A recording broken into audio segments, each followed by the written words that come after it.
சிம்புவின் நடிப்பில் உருவான வாலு திரைப்படம் கடந்த ரம்ஜான் அன்று திரைக்கு வரவிருந்தது.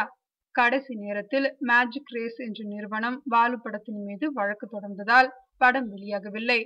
தொடர்ந்து வாலு படத்தை வெளியிட சிம்புவும் அவரது தந்தை டி ராஜேந்தரும் பல்வேறு முயற்சிகளை எடுத்து வருகின்றனர். இந்த நிலையில் மேஜிக் ரேஸ் நிறுவனம் வழக்கை வாபஸ் பெறப் போகிறது என்று 2 தினங்களுக்கு முன் செய்திகள் வெளியானது. அது உண்மைதான் என்று சொல்வது போலவே மேலும் ஒரு செய்தி தற்போது வெளியாகியுள்ளது. இந்த செய்தியை பார்க்கையில் வாலு கண்டிப்பாக வெளியாகும் என்று சற்று நம்பும் விதமாகவே உள்ளது. அதாவது அடுத்த மாதம் சுதந்திர தினத்தை முன்னிட்டு ஆர்யாவின் நடிப்பில் உருவான வாசுவும் சரவணனும் ஒன்னா படிச்சாங்க மற்றும் ஜெயம் ரவியின் தனி ஒருவன் ஆகிய திரைப்படங்கள் வெளியாக இருக்கின்றன.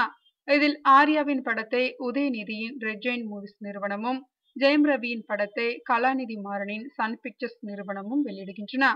இந்த 2 திரைப்படங்களுக்கும் போட்டியாக சிம்புவின் வாலு திரைப்படமும் வெளியாக இருக்கிறது என்று செய்திகள் கசிந்துள்ளன. இந்த செய்தி உண்மையாக்கும் பட்சத்தில் தியேட்டர் தொடங்கி பாக்ஸ் ஆபீஸ் வரை கடும் போட்டியை மேற்கண்ட 3 படங்களும் சந்திக்கக்கூடும்.